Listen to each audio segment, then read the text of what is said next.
I'm Amarillo in Washington. President Trump making the rare move of going to the Federal Reserve headquarters Thursday.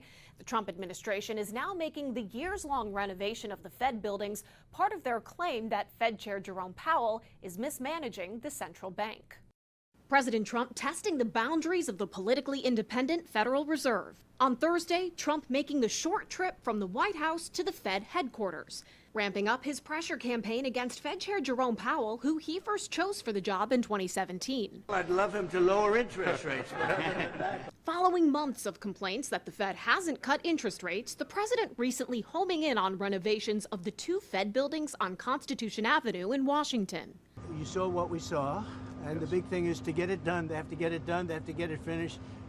And very importantly, we have to get interest rates lowered in our country. Running about $600 million over the original budget, the project, which began during Trump's first term, is now expected to cost $2.5 billion.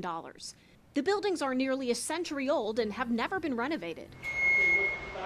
Work includes removing asbestos and lead and replacing the plumbing, HVAC, and fire detection system, and bringing accessibility up to code. The Fed also has to comply with historic preservation guidelines. Reasons for the unforeseen costs, the Fed says: more asbestos than expected, a higher than anticipated water table near the Potomac, soil contamination, and changes to original designs.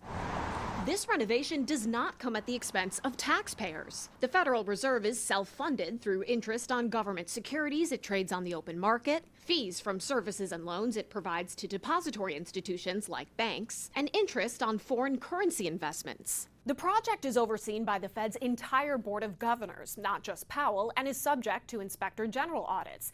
Now, the president's political allies are accusing Powell of building himself a lavish new headquarters, but it's unclear how he'd benefit because his term is up in May. And Powell says he plans to finish his term.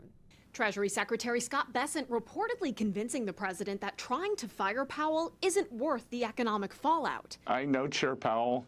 There's nothing that tells me that he should step down right now. He's been a good public servant. Powell's successor will be announced in December or January, a move Bessent says is designed to undermine Powell's influence. In Washington, I'm Amarillo reporting.